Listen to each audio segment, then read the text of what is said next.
আসসালামু আলাইকুম এভরিওয়ান। অপবিত্র ভালোবাসা গল্পের 4 নাম্বার পর্ব। তো চলো বেশি কথা না বলে গল্প শুরু করা যাক। টিভির স্ক্রিনে মৌকে দেখাচ্ছে মৌয়ের নিথর বডিটাকে কয়েকজন মানুষ ট্রলিতে করে অ্যাম্বুলেন্সে উঠাচ্ছে। এটা দেখে শরীরের সমস্ত লোম দাঁড়িয়ে গেল। নিজের অজান্তেই চেঁচিয়ে কেঁদে উঠলাম। না, মৌয়ের কিছু হতে পারে না। নিউজ রিপোর্টার নিউজ রিড করছে। মালবাহী ট্রাকের সাথে সিএনজির মুখোমুখি সংঘর্ষে 2 জন নিহত ও 1 জন আহত। নিহতদের লাশ শনাক্ত করার জন্য সেখানেই রেখে দেওয়া হয়েছে ও আহত ব্যক্তিকে মেট্রোপলিটন হসপিটালে নিয়ে যাওয়া হয়েছে। স্ক্রিনে মৌয়ের ছবি, তার মানে মৌ ঠিক আছে। সে বাদে বাকি 2 জন নিহত। সেই অবস্থায় দৌড়ে ঘর থেকে বের হলাম, রওনা হলাম মেট্রোপলিটন হসপিটালের উদ্দেশ্যে। সেখানে পৌঁছে দেখি মৌকে ইমার্জেন্সিতে নেওয়া হয়েছে। একটু পর ইমার্জেন্সি থেকে ডক্টর বেরিয়ে আসে। ডক্টর, কি অবস্থা মৌয়ের? ডক্টর বলল মাথায় প্রচন্ড চোট লেগেছে, তবে আশা করি বড় কিছু হবে না। তবে খোদার হুকুম যদি অন্যরকম থাকে তাহলে সেটা উনার ব্যাপার।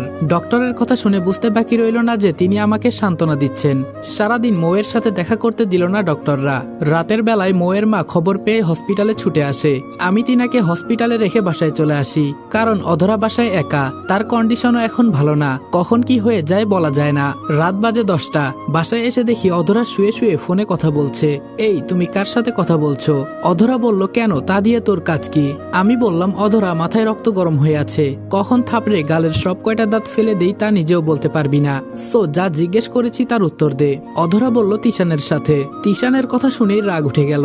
অধরার কাছে গিয়ে খপ করে টান দিয়ে ওর হাত থেকে ফোনটা নিয়ে নিলাম। তিশান, তোকে আগেও বারণ করেছি যে অধরার আশেপাশেও যেন তোকে না দেখি। তিশান বলল, আরে তোর বউ তুই সামলা, সে তো নিজেই আমার সাথে কথা বলতে আসছে। সো নিজের বউকে নিজে কন্ট্রোল কর, খামোখা আমার উপরে রাগ দেখাতে আসিস না।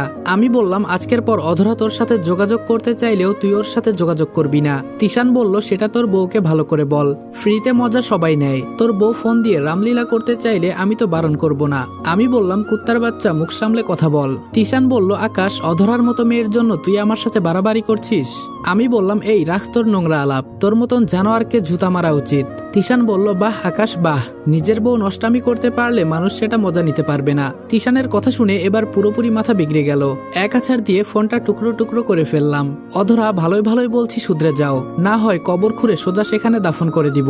আকাশের রাগ দেখে অধরা আর কোনো কথাই বলল না। সে রুম থেকে উঠে অন্য রুমে চলে যায়। তোমরা চাইলে সহজে আর্নিং করতে পারো, এখনই চলে আসো অনেক্সে। শীতের মধ্যে চলছে দারুণ অফার। বুদ্ধি খাটিয়ে গেম খেললে রিয়েল ইনকাম করার সুযোগ তো আছেই, তার সাথে প্রতি সপ্তাহে নতুন রেজিস্ট্রেশন করা ইউজারদের মধ্যে 300 টাকার উপরে ডিপোজিটকারীদের মধ্যে একজন পাচ্ছেন আইফোন 17 প্রো ম্যাক্স। কিন্তু আমার প্রতিটি ফলোয়ারের জন্য আছে 100% নিশ্চিত বোনাস। পিন কমেন্টে থাকা লিঙ্কে গিয়ে রেজিস্ট্রেশনের সময় প্রোমো কোড রেদওয়ান এফ ব্যবহার করলে পাবেন প্রতি ডিপোজিটে সর্বোচ্চ 200% পর্যন্ত বোনাস, আর সাথে 2,50,000 টাকা পর্যন্ত ফ্রি বেড বোনাস পাওয়ার সুযোগ। তাই আর দেরি না করে এখনই যোগ দাও। বিকাশ এবং নগদের মাধ্যমে কয়েক মিনিটের মধ্যেই জমা করো এবং তোমার জয় তুলে নাও। প্রোমো কোড রেদওয়ান এফ ব্যবহার করতে ভুলো না কিন্তু। ছোট লোকটা আমার উপরে মেজাজ দেখায়। চুপ করেছিলাম বলে ধরে নিস না যে আমি জবাব দিতে জানি না, শুধু সময়ের অপেক্ষায় আছি। সময় এলে তোকে লাথি দিয়ে রেখে তিশানের কাছে চলে যাব। আর আমার ফোন ভেঙেছিস তো, এর থেকে কয়েক গুণ বেশি টাকা আমি তোর থেকে উসুল করব। আমি কে সেটা এখনো ভালো করে চিনিসনি তুই। যেদিন আমি রাগ দেখাবো সেদিন বুঝতে পারবি সবকিছু। আর কি ভেবেছিস আমার ফোন ভেঙে ফেললে আমি তিশানের সাথে কথা বলতে পারবো না? এমনটা ভাবলে ভুল ভেবেছিস। আমার ছোট ফোন দিয়ে আমি ওর সাথে কথা বলবো, দেখি কি করে তুই আমাকে আটকাস। অধরা অন্য রুমে চলে গেল। ধ্যাত, আগে গিয়ে ফ্রেশ হয়ে আসি। তারপর গিয়ে ফ্রেশ হয়ে আসলাম। পরে টেবিলে খাবার লাগালাম। রাগে পুরো শরীর গিরগির করে কাঁপছে। বাসায় এসে গোসল করেছি, তাই রাগটা একটু কমেছে। তখনই মনে হলো অধরা হয়তো এখনো খায়নি, কারণ সে যে কেয়ারলেস। না, মেয়েটাকে নিয়ে আসি খাওয়ার জন্য। অধরাকে আনতে চলে গেলাম। রুমে গিয়ে দেখি মেয়েটা রাগ করে খাটের উপরে বসে আছে। আমি সোজা গিয়ে কোনো কথা না বলে অধরাকে কোলে তুলে নিলাম। অধরা আকাশের কাণ্ড দেখে পুরাই অবাক। এই, কি করছিস তুই? নামা আমাকে নিচে। আঙ্গুল দিয়ে অধরার মুখে চেপে ধরলাম। চুপ, একদম একটা কথাও বলবি না। সে চুপ হয়ে গেল। আমি তাকে কোলে করে রুম থেকে নিয়ে এসে খাবার টেবিলে বসালাম। তারপর নিজের হাতে ওকে জোর করে খাইয়ে দিলাম। অধরাকে খাওয়াচ্ছিলাম আর চোখ দিয়ে টুপটুপ করে পানি পড়ছিল। খালি একটা কথাই মাথায় বাড়ি খাচ্ছে, আজ যদি সে আমায় মেনে নিত তাহলে হয়তো সেও আমাকে খাইয়ে দিত। কতই না সুখের সংসার হতো আমাদের। কিন্তু আফসোস, সেই কপাল নিয়ে জন্মাইনি। চোখের পানি যেন ঘন হয়ে পড়তে শুরু করলো। অধরা আমার দিকে এক নজরে তাকিয়ে আছে। অধরা বলল, আকাশ, তোকে একটা কথা বলবো। আমি বললাম, হ্যাঁ বল। অধরা বলল, আগে চোখের পানি মুছে নে। আমি বললাম, আচ্ছা। হাত দিয়ে চোখের পানিগুলো মুছে ফেললাম। দিলাম, নে মুছে ফেলেছি। অধরা বলল, দেখ আকাশ, আমি জানি তুই আমাকে তিশানের থেকে দূরে সরিয়েছিস, আমাকে নিজের করে পাওয়ার জন্য অনেক রকম চেষ্টাই তুই চালিয়েছিস, শেষমেশ জোর করে নিজের করে নিয়েছিস। কিন্তু একটা কথা না আজ খুব করে বলতে ইচ্ছে করছে। তোর চোখের পানিগুলো দেখে কেন জানি মনে হচ্ছে তোর মধ্যে কোথাও না কোথাও একটু হলেও সত্যতা লুকিয়ে আছে। অধরার কথা শুনে ফুপিয়ে কান্না করে দিলাম, নিজেকে আর কোনোভাবেই ধরে রাখতে পারলাম না। অধরা বলল, প্লিজ আকাশ, কান্না করিস না, বিশ্বাস কর, তোর চোখের পানিগুলো দেখে না আমার খুব ভয় হচ্ছে। আমার কেন জানি মনে হচ্ছে তোর চোখ থেকে গড়িয়ে পড়া অশ্রুগুলা আমার জীবনে কাল হয়ে ফিরে আসবে, সেদিন হয়তো আমি জমিনে দাঁড়িয়ে থাকার শক্তি হারিয়ে ফেলবো। আমি বললাম, প্লিজ অধরা, এসব বলিস না। যত যাই হোক, আমি চাই না তোর জীবনে কোনো বালা মুসিবত আসুক। তোর উপরে যদি কোনো বালা মুসিবত এসেও থাকে সেটা যেন আমার উপর দিয়ে চলে যায়। অধরা বলল, আকাশ প্লিজ এভাবে বলিস না, আমি তোর প্রতি দুর্বল হয়ে পড়ব। কিন্তু আমি চাই না তোর প্রতি দুর্বল হতে, কারণ আমি তিশানকে ভালোবাসি। যত যাই হোক, আমি তিশানকে কখনোই ভুলতে পারবো না। আমি বললাম, অধরা, ভালোবাসাটা হয়তো একদিন থাকবে না, কারণ সত্যির মুখোমুখি যেদিন হবি সেদিন হয়তো সবটাই তোর চোখের সামনে ক্লিয়ার হয়ে যাবে, সেদিন হয়তো আমাকে আর পাবি না। কিন্তু আমি চাই তোর ভালো এবং খারাপ সময়ের সাথী হতে। অধরা বলল, সেটা তুই বন্ধু হয়েও থাকতে পারিস, কিন্তু তুই যদি সত্যি আমাকে ভালোবেসে থাকিস তাহলে প্লিজ আমায় তিশানের হাতে সঁপে দে। আমি বললাম, আমি তোর ভালো বন্ধু হতে চাই না, কারণ আমার খুব কষ্ট হবে তোকে পেয়েও হারিয়ে ফেলার পর। তবে আমি ভালোবাসার প্রমাণ দিব, তোকে তিশানের কাছে পৌঁছে দিয়ে আসবো, কিন্তু তার জন্য আমাকে কয়েকটা মাস সময় দিতে হবে। কয়েকটা মাস আমাকে ভালোবাসার সুযোগ দিতে হবে। তুই ভালোবাসিস না আমায়, শুধু কয়েকটা মাস আমি আমার মতন করে তোকে ভালোবাসবো, যাতে করে সারা জীবন এই ভালোবাসার মুহূর্তগুলোকে মনে করে পার করে দিতে পারি। অধরা বলল, এটা কি ধরনের কথা আকাশ? আমি বললাম, প্লিজ না করিস না, তোর দুটো পায়ে ধরি। আমি তোকে কথা দিলাম তিশানের কাছে আমি তোকে নিজে দিয়ে আসবো, সো প্লিজ আমার এই কথাটা অন্তত রাখ। অধরা বলল, আকাশ, এটা হয় না, তোকে সুযোগ দিলে হয়তো তোর সাথে আমার শারীরিক কিছু হয়ে যাবে। আমি বললাম, অধরা, তুই আমাকে এতটা বাজে মনে করিস? যদি এতটাই বাজে হতাম তাহলে তো এত সময় তোর সাথে অনেকবার জবরদস্তি করতাম। কই, আমি তো তেমন কিছুই করিনি, সো কোনোদিনও করব না। অধরা বলল, আচ্ছা যা, তোকে সুযোগ দিলাম, কিন্তু কয় মাস? আমি বললাম, 6 মাস। আজকে থেকে 6 মাস তুই আমাকে ভালোবাসার অধিকার দিবি। অধরা বলল, আচ্ছা যা, দিলাম, কিন্তু তারপর তুই আমাকে তিশানের কাছে পৌঁছে দিয়ে আসবি। আমি বললাম, হ্যাঁ, কথা দিলাম, 6 মাস পর তিশানের কাছে তোকে পৌঁছে দিয়ে আসবো, এবার প্লিজ খেয়ে নে। তারপর অধরাকে নিজের হাত দিয়ে সমস্ত খাবারটা খাইয়ে দিলাম। খাওয়া শেষ করে ওর মুখ মুছে দিলাম। অধরা বলল, আচ্ছা আমি তাহলে রুমে যাই, তুই খেয়ে নে। আমি বললাম, আচ্ছা, কিন্তু ঘুমিয়ে পড়িস না, তোকে একটা জিনিস দেওয়ার বাকি আছে। অধরা বলল, আচ্ছা। অধরা রুমে চলে গেল। আমি খেয়ে দিয়ে রুমে চলে গেলাম। গিয়ে পকেট থেকে ফোনটা বের করে সিমগুলো খুলে নিলাম। তারপর ফোনটা অধরার দিকে এগিয়ে দিলাম। এই নে ধর, তোর ফোন তো আমি নষ্ট করে ফেলেছি, তাই আমারটা তোকে দিয়ে দিলাম। এটা দিয়ে তুই তিশানের সাথে সারা দিন রাত কথা বলতে পারবি। আমি তোর সিমে সারা মাসের জন্য টাকা লোড করে দিব। অধরা আকাশের কথা শুনে হা করে তাকিয়ে আছে। আকাশ, তুই নিজেই না বললি 6 মাস ভালোবাসার সুযোগ দিতে, আর তুই আমাকে তিশানের সাথে কথা বলার জন্য ফোন দিচ্ছিস? আমি বললাম, অধরা, ভালোবাসার জন্য সুযোগ দিয়েছিস, তার মানে এই না যে তোকে আমি জিম্মি করে রাখবো। আমি চাই তুই সবসময় হাসি মুখে থাক, তাই তোকে ফোন দিয়ে দিলাম, কারণ ফোন ছাড়া তিশানের সাথে কথা বলতে পারবি না, আর তিশানই তোর ভালো থাকার আসল কারণ। আকাশের কথা শুনে ভেতরটা নাড়া দিয়ে উঠল। মানুষটা কেমন যেন অদ্ভুত আচরণ করছে। এই তো কিছু সময় আগেই আমার ফোন ভেঙে ফেলেছে, আর এখন সে নিজেই তার ফোন আমায় দিয়ে দিচ্ছে। আমি বললাম, আচ্ছা তুই শুয়ে শুয়ে তিশানের সাথে কথা বল, আমি আমার সিম দুটো ছোট ফোনে লাগিয়ে আসছি। রুম থেকে বের হয়ে নিজের রুমে চলে এলাম। তারপর ওয়্যারড্রপ থেকে বাটন ফোনটা বের করে সেটাতে সিম লাগিয়ে নিলাম। পরে আবার অধরার কাছে চলে গেলাম। মেয়েটা হয়তো এত সময় কথা বলায় মগ্ন হয়ে গিয়েছে। যাক, সে তার প্রিয় মানুষকে নিয়ে হাসি খুশি থাকুক। আমি না হয় 6 মাস নিজের মতন করে ভালোবেসে যাব, যাতে করে এই 6 মাসের স্মৃতি নিয়ে 60 বছর কাটিয়ে দিতে পারি। রুমে গিয়ে দেখি অধরা ফোনটা বালিশের পাশে রেখে শুয়ে আছে। কিরে, তুই তিশানের সাথে কথা বলছিস না যে? অধরা বলল, না, এখন আর কথা বলার মুড নেই। আচ্ছা, তোকে একটা কথা বললে রাগ করবি? আমি বললাম, না, করব না, বল। অধরা বলল, তুই যদি রাতে আমার পাশে ঘুমাস তাহলে খুশি হব। আমি বললাম, কেন? আমি যদি উল্টাপাল্টা কিছু করে বসি? অধরা বলল, আকাশ, তোকে পড়া শেষ আমার। আমি জানি তুই আমার সাথে কিছুই করবি না, সো প্লিজ পাশে এসে ঘুমা। আমি বললাম, আচ্ছা। অধরার পাশে গিয়ে শুয়ে পড়লাম। মেয়েটা আমার দিকে হা করে তাকিয়ে আছে। কিরে, এভাবে তাকিয়ে আছিস কেন? অধরা বলল, তোর চেহারাটা দেখে না আমার বড্ড মায়া হচ্ছে। কলেজ লাইফে তোর চেহারা কতটা স্মার্ট ছিল, কত মেয়ে তোর জন্য পাগল ছিল, আর আজ চেহারার কি হাল তোর? আমি বললাম মনটাই কালো হয়ে গেছে, সো চেহারাটা সুন্দর থাকবে কি করে বল। অধরা বলল মানে বুঝলাম না। আমি বললাম তোকে এতটা ভালোবাসার পরেও আপন করতে পারলাম না, যদিও বিয়ে করেছি, কিন্তু তারপরেও তুই অন্য কারোর, সো ভালো থাকি কি করে বল। অধরা বলল খোদার বিধানে হয়তো এমনটাই লেখা ছিল, তবে চিন্তা করিস না, আমার আর তিশানের বাচ্চাটা যখন দুনিয়ায় আসবে তখন তার নাম আমি আকাশ রাখবো। অধরার কথা শুনে বুকের ভেতরে চিনচিন করে ব্যথা করতে শুরু করলো। খুব কষ্ট হচ্ছে ওর আর তিশানের বাচ্চার কথা শুনে, কিন্তু তাকে আমি বুঝতে দিলাম না। আচ্ছা রাত হয়েছে অনেক, এবার ঘুমিয়ে পড়। অধরা বলল হুম, তুইও ঘুমা। অধরা ঘুমিয়ে গেল, কিন্তু আমার চোখ জোড়া আমি এক করতে পারলাম না। সারা রাত আমি মুখ চেপে ধরে কেঁদেছি, আর অধরা আরামে ঘুমিয়েছে। খোদা আমার ভাগ্য লিখনে এতটা কষ্ট কেন যুক্ত করে দিয়েছে কে জানে। যাক, যেমনটা কপালে আছে তেমনটাই মানতে হবে। পরে শেষ রাতের দিকে নিজেই ঘুমিয়ে পড়লাম। সকালবেলা ঘুম ভাঙে ফোনের আওয়াজে। ফোন তুলে দেখি মৌয়ের আম্মু ফোন করেছে। রাতের বেলায় আসার সময় তিনাকে নাম্বার দিয়ে এসেছিলাম, যদি কোনো সমস্যা হয় আমাকে যেন সাথে সাথে ফোন করে। আন্টি বললেন বাবা তুমি কোথায়? আমি বললাম আন্টি আমি তো বাসায়। কেন, কিছু কি হয়েছে? আন্টি বললেন বাবা তুমি তাড়াতাড়ি হসপিটালে চলে আসো, মৌয়ের অবস্থা ভালো না। ডক্টররা মৌকে সময় দিয়ে দিয়েছে, ওর হাতে নাকি আর মাত্র কয়েক ঘন্টা সময় আছে। তার জ্ঞান ফিরে এসেছে। জ্ঞান ফিরে আসার পর থেকে সে বারবার তোমার খোঁজ করছিল। মৌয়ের আম্মুর মুখ থেকে এমন ধারা কথা শুনে পায়ের নিচ থেকে যেন মাটি সরে গেল আমার। তাড়াতাড়ি শার্ট গায়ে দিয়ে অধরাকে বলে হসপিটালে চলে এলাম। মৌ বেডের উপরে শুয়ে আছে। আমি সোজা গিয়ে কেবিনে ঢুকে গেলাম। মৌ আমাকে দেখতে পেয়ে বেড থেকে উঠে যেতে ধরলো। আমি তাড়াতাড়ি গিয়ে তাকে থামিয়ে দিলাম। মৌ প্লিজ শুয়ে থাক, আমি এসে গেছি, এবার আর তোর কোনো ভয় নেই। মৌ বলল আকাশ আমার নিজেকে নিয়ে কোনো ভয় নেই, তবে অনেকগুলো কষ্ট মনের মধ্যে জমাট বেঁধে আছে। জানিস ডক্টর একটু আগে এসে বলে গেছে আমার হাতে নাকি বেশি একটা সময় নেই, আমি হয়তো আর কিছু সময় পরেই পরপারে চলে যাব। আকাশ আমি তো তোকে নিয়ে বেঁচে থাকার স্বপ্ন দেখেছিলাম, তোকে নিয়ে ঘর করার হাজারো স্বপ্ন সাজিয়েছিলাম, কিন্তু খোদা হয়তো আমার সেই চাহিদাই নারাজ, তাই তিনি আমাকে তোর জীবন থেকে চিরতরে সরিয়ে দিচ্ছেন। আমি বললাম মৌ প্লিজ এসব অলক্ষণে কথাবার্তা বলিস না, তোর কিচ্ছু হবে না, তোর কিচ্ছু হতে দিব না আমি। মৌ বলল আকাশ অলক্ষণে কথা না, সত্যি কথাই বলছি, বিশ্বাস না হলে আম্মু পাশে আছে, উনাকে জিজ্ঞেস কর যে ডক্টর কি বলে গেছে। আমি বললাম মৌ আমি কারো কথাই শুনতে চাই না, সবাই মিথ্যা বলেছে তোকে, তোর কিচ্ছু হবে না, আমি তোর কিছু হতে দিব না। মৌ বলল আকাশ প্লিজ পাগলামো করিস না, সত্যটা যে মেনে নিতেই হবে। আমি বললাম না আমি কোনো সত্য মানি না। মৌ বলল কলিজা প্লিজ পাগলামো করিস না, তুই পাগলামো করলে যে আমার শেষ নিঃশ্বাস নিতে খুব কষ্ট হবে। মৌয়ের কথা শুনে ফুপিয়ে কেঁদে দিলাম। মৌ বলল আকাশ প্লিজ কান্না করিস না, তুই না আমার ময়না পাখি, তুই না আমার বাবুই, প্লিজ কান্না থামা, আর আমাকে শেষবারের মতন একটু বুকে জড়িয়ে নে। মৌকে সাথে সাথে নিজের বুকের মধ্যে নিয়ে নিলাম। একদম শরীরের সমস্ত শক্তি দিয়ে মৌকে নিজের বাহুডোরে জড়িয়ে ধরে রেখেছি।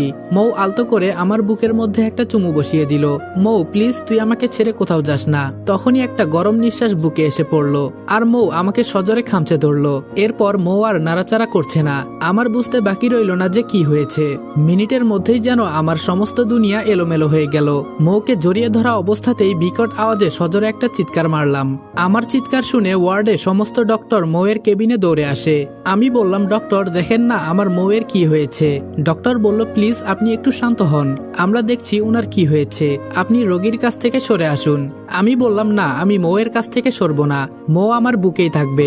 ডক্টর বলল প্লিজ আপনি একটু বোঝার চেষ্টা করুন, না হলে আমরা পেশেন্টকে দেখতে পারবো না ঠিক করে। আমি বললাম এভাবেই দেখেন, আমি মৌকে ছাড়বো না। ডক্টররা আমার সাথে না পেরে ওভাবেই মৌকে চেক করে। আমি বললাম ডক্টর আমার মৌয়ের কি হয়েছে। ডক্টর চুপ করে আছে, কোনো কথা বলছে না কেউ। আমি বললাম এই ডক্টর বলেন না মৌয়ের কি হয়েছে। ডক্টর বলল পেশেন্ট জ্ঞান হারিয়ে ফেলেছে, 24 ঘন্টার মধ্যে যদি পেশেন্টের জ্ঞান ফিরে না আসে তাহলে কোমায় চলে যাবে। আমি বললাম না এটা হতে পারে না, আপনারা আমার মৌকে ঠিক করে দিন। ডক্টর বলল প্লিজ এবার তো রোগীর থেকে সরে আসুন, না হয় কিন্তু আমরা ওর ভালো করে চিকিৎসা করতে পারবো না। আমি বললাম আচ্ছা আমি সরে আসছি, আপনারা কিন্তু ওকে সুস্থ করে তুলবেন। ডক্টর বলল আমাদের যথাসাধ্য চেষ্টা আমরা করব। মৌয়ের জন্য কি পরিমাণ খারাপ লাগছে তা বলে বোঝাতে পারবো না। মুহূর্তের জন্য যেন ভুলেই গিয়েছিলাম যে আমি বিবাহিত, আমি অধরাকে খুব বেশি ভালোবাসি। অধরার জন্য আমার মনের মধ্যে অনেকখানি জায়গা খালি পড়ে রয়েছে, সেসব যেন মাথা থেকেই সরে গিয়েছে আমার। মৌয়ের চেহারাটা দেখে ক্ষণিকের জন্য সবকিছুই ভুলে গিয়েছিলাম। তখনই অফিসের ম্যানেজার ফোন করে। ম্যানেজার বলল স্যার আপনি একটু অফিসে আসুন, ডিল নিয়ে একটু সমস্যা হয়েছে। তাড়াতাড়ি হসপিটাল ছেড়ে অফিসের উদ্দেশ্যে রওনা হলাম। আসার সময় মোয়ের আম্মুকে ওর দেখাশোনা করতে বলে এসেছি। অফিসে এসে ডিলের সমস্যা সমাধান করলাম। এসব করতে করতে দুপুর হয়ে গিয়েছে। ম্যানেজারকে বলে বাসায় চলে এলাম, কারণ সেই সকালে বাসা থেকে বের হয়েছি। বাসায় অধরা একা। বাসায় এসে দেখি অধরা খাটে শুয়ে শুয়ে ফোনে কথা বলছে। সে আমায় দেখতে পেয়ে ফোন রেখে দেয়। অধরা বলল, কি হয়েছে আকাশ, চোখ মুখের এই হাল কেন তোমার? আমি বললাম, মৌ মৃত্যুর সাথে পাঞ্জা লড়ছে। তার এই অবস্থা দেখে নিজেকে সামলানো কষ্ট হচ্ছে। মেয়েটা আমায় এতটা ভালোবাসে, কিন্তু তার দাম আমি দিতে পারিনি। অধরা বলল, কিন্তু তুমি তো আমায় ভালোবাসো। আমি বললাম, হ্যাঁ তা বাসি, কিন্তু মৌয়ের জন্যও খারাপ লাগছে। অধরা বলল, আকাশ আমার মনে হয় কি তোমার মৌয়ের সাথে থাকা উচিত। আমি বললাম, অধরা বাজে কথা বলিও না, আমি তোমায় ভালোবাসি। এই জায়গা আর অন্য কাউকে দিতে পারবো না আমি। অধরা বলল, আকাশ তোমার চোখে মুখে মৌয়ের জন্য ভালোবাসা দেখতে পাচ্ছি আমি। আমি বললাম, অধরা এই কথা আর একবারও উচ্চারণ করবে না তুমি। ভালোটা আমি তোমায় বাসি। না হয় তোমার থেকে সময় চাইতাম না, তোমাকে ফেলে রেখেই মৌকে আপন করে নিতাম। অধরা বলল, তাহলে মৌয়ের জন্য কষ্ট পাচ্ছ কেন? আমি বললাম, কারণ মেয়েটা আমায় পাগলের মতো ভালোবাসে। সে আমার ভালোবাসা প্রমাণ করতে গিয়ে মৃত্যুর চৌখাট অবধি পৌঁছে গেছে। সো তার জন্য তো একটু ভালোবাসা কাজ করবেই, না হয়তো আমি সেলফিশ হয়ে যাব। অধরা বলল, ও। আমি বললাম, আচ্ছা বাদ দাও, আগে বলো খাবার খেয়েছো তুমি? অধরা বলল, না খাইনি। আমি বললাম, আচ্ছা আমি ফ্রেশ হয়ে আসছি, তারপর তোমায় খাইয়ে দিব। অধরা আর কিছু বলল না। আমি ফ্রেশ হতে চলে গেলাম। একটু পর ফ্রেশ হয়ে এসে খাবার বেড়ে অধরাকে খাইয়ে দিলাম। ওকে খাইয়ে দিয়ে আমি নিজেও খেয়ে নিলাম। অধরা বলল, আকাশ তুমি কি আবার হসপিটালে যাবে? আমি বললাম, হ্যাঁ। অধরা বলল, আকাশ যদি সম্ভব হয় তুমি মেয়েটাকে আপন করে নাও। আমি বললাম, অধরা 6 মাস সময় নিয়েছি তোমার কাছ থেকে, সো সেটা মাথায় রেখে কথা বলো। আগেই বলেছি 6 মাস আমার ইচ্ছা মতন তোমাকে ভালোবাসতে দিতে হবে, কিন্তু তারপরেও এসব কথা বলার মানে কি? অধরা বলল, না আসলে। আমি বললাম, থাক আর বলতে হবে না, আমার এখন হসপিটালে যাওয়া উচিত। তুমি ফোন দিয়ে তিশানের সাথে কথা বলো। অধরা বলল, তুমি এত তিশান করো কেন? এতই যদি তিশানের কাছে আমায় সঁপে দিতে চাও তাহলে সময় চাইলে কেন? অধরার কথার কোনো উত্তর দিলাম না। চাইলে উত্তর আমি দিতে পারতাম, কিন্তু আমি দেইনি, কারণ কেন তিশানের কথা বারবার বলি সেটা সে পরে বুঝতে পারবে। আমি বললাম, সরি, যাও আর বলবো না। অধরা বলল, দেখা যাবে। আমি বললাম, আচ্ছা এখন চলি। তারপর অধরার কপালে একটা চুমু দিয়ে বাসা থেকে বের হয়ে এলাম। অধরা আমার কাণ্ড দেখে অনেকটা সময় বিস্ময়ভাবে সেখানেই দাঁড়িয়েছিল। বাসা থেকে বের হয়ে সোজা হসপিটালে চলে এসেছি। হসপিটালে এসে মৌয়ের পাশে বসে আছি, আর মৌ বেডের মধ্যে শুয়ে আছে। মৌয়ের জন্য খুব টেনশন হচ্ছে, এখনো জ্ঞান ফিরে আসেনি। দেখতে দেখতে রাত হয়ে গেল। টেনশনের মাত্রাটা আরো বেড়ে গেল, কারণ সকাল হলেই 24 ঘন্টা হয়ে যাবে। সেই দুপুরে কখন এসেছি হসপিটালে, এখন পর্যন্ত মৌয়ের পাশে বসা। রাতের বাজে 10টা, এখন বাসায় যাওয়া উচিত, কিন্তু মৌকে এই অবস্থায় রেখে কি করে বাসায় যাব আমি? হঠাৎই দেখি মৌ নড়াচড়া করে উঠে। এটা দেখে সাথে সাথে ডক্টরকে ডেকে আনলাম। ডক্টর বললেন, যাক আল্লাহ বাঁচিয়েছে, রোগীর জ্ঞান ফিরেছে, এখন আর কোনো টেনশনের কারণ নেই। ডক্টরের কথা শুনে চিন্তাটা মুক্ত হলো। এতটা সময় যেন কলিজার পানি শুকিয়ে মরুভূমি হয়ে গিয়েছিল। ডক্টর, আর কোনো টেনশন নেই তো?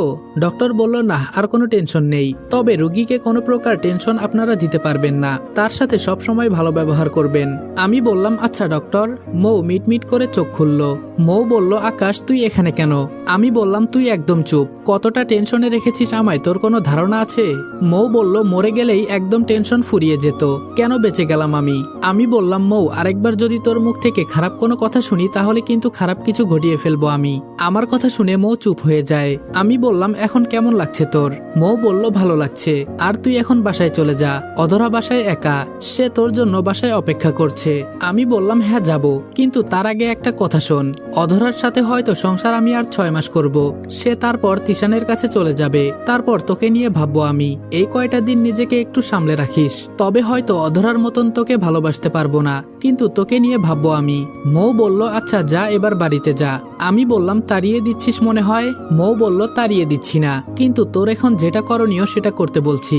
বাসায় বউ রেখে অন্য মেয়ের জন্য রাতের বেলায় হসপিটালে পড়ে থাকা, সেটা নিশ্চয়ই ভালো কাজ না। আমি বললাম, বাহ, অনেক বড় বড় কথা বলছিস দেখি। আচ্ছা যা, চলে যাচ্ছি, কিন্তু তার আগে তুই চোখ বন্ধ কর। মৌ বলল, কেন? আমি বললাম, কাজ আছে। মৌ বলল, হ্যাঁ করলাম। মৌ চোখ বন্ধ করতেই আমি তার গালে 2টো চুমু এঁকে দিলাম। শোন, আল্লাহর হুকুম থাকলে তুই আমারই হবি, এবার আমি চললাম, নিজের খেয়াল রাখিস। তারপর হসপিটাল থেকে চলে এলাম। মোয়ের আম্মু আমাদের ব্যাপারে সবকিছুই জানে, তবে চুমু খাওয়ার সময় তিনি কেবিনে ছিলেন না, তাই চুমু খেয়েছি। হসপিটাল থেকে বের হয়ে বাসার উদ্দেশ্যে রওনা হয়েছি। চোখের সামনে খালি মোয়ের চেহারাটা বারবার ভেসে উঠছিল। মেয়েটাকে যখন চুমু খেয়েছি তখন সে আমার দিকে অসহায়ের মতন তাকিয়েছিল। হয়তো কিছু একটা বলার ছিল তার, কিন্তু সে বলার মতন সাহস বা শক্তি জোগাতে পারেনি, তাই সে বলতে পারেনি। তবে সে কি বলতে চেয়েছিল তার কিছুটা আন্দাজ আমি করতে পেরেছি। আকাশ, তুই আমায় স্পর্শ করার জন্য কোনো অনুমতির দরকার নেই। যখন ইচ্ছে হয় তখনই তুই আমায় স্পর্শ করতে পারিস।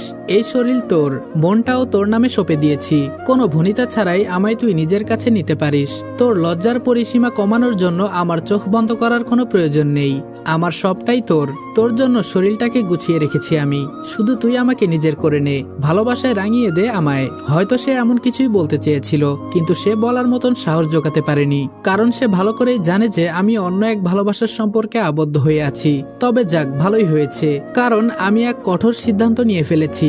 6 মাস অধরাকে ভালোবাসবো, তাকে ভালোবাসা দিয়ে আপন করে নেওয়ার চেষ্টা করব। সে যদি ফিরে আসে তাহলে তো আলহামদুলিল্লাহ, না হলে তার জীবন থেকে আমি চিরতরে সরে যাব। কারণ ভালোবাসি বলে সারা জীবন জোর করে নিজের কাছে আটকে রাখতে হবে তেমন কোনো কথা নেই। আর তাছাড়া যাকে 6 মাসে ভালোবাসা বুঝাতে পারবো না, তাকে আমি চিরজীবনেও ভালোবাসা উপলব্ধি করাতে পারবো না। সো ভালোই হয়েছে 6 মাসের সিদ্ধান্ত নিয়ে। এসব নিয়ে ভাবতে ভাবতে বাসায় এসে পড়েছি। বাসায় এসে কলিং বেল বাজাতেই অধরা দরজা খুলে দিল। মনে হচ্ছিল যেন সে এতটা সময় আমার জন্য অপেক্ষা করছিল। অধরা বলল, এসেছো তুমি? আমি বললাম হ্যাঁ। অধরা বলল, মোয়ের কি অবস্থা? আমি বললাম আলহামদুলিল্লাহ ভালো। অধরা বলল, যাক শুক্রিয়া। আচ্ছা যাও ফ্রেশ হয়ে নাও, আমি খাবার লাগাচ্ছি। তুমি ফ্রেশ হয়ে এলে দুজন মিলে একসাথে খাবার খাবো। অধরার মুখে এইরূপ কথা শুনে মনের ভিতর কেমন যেন নাড়া দিয়ে উঠল। যে মেয়ে কথাই বলতো না ঠিক করে, সে আজ কতটা আপন করে কথা বলছে। মনে হচ্ছে যেন সে আমার বাধ্য বউ। আচ্ছা, একটা আবদার করব তোমার কাছে। অধরা বলল, হ্যাঁ বলো। আমি বললাম, তোমায় কি একটু জড়িয়ে ধরতে পারি? অধরা বলল, ধরো, সমস্যা নেই, কিন্তু মাথায় রেখো আমি তিশানের আমানত। আমি তোমার কাছে আমানত হয়ে রয়েছি। সো সেই রূপটা মাথায় রেখে যা করার করো। আমি বললাম, আচ্ছা থাক তাহলে, বাদ দাও, আমি ফ্রেশ হয়ে আসছি। সে আর কোনো কথা বলল না। আমি ফ্রেশ হতে চলে গেলাম। ফ্রেশ হয়ে এসে দেখি টেবিলে খাবার লাগিয়েছে। হোটেল থেকে আজ ভালো খাবার দিয়েছে। বাসায় তো কেউ রান্না করার মতন নেই, তাই হোটেল থেকে রোজ খাবার অর্ডার করি।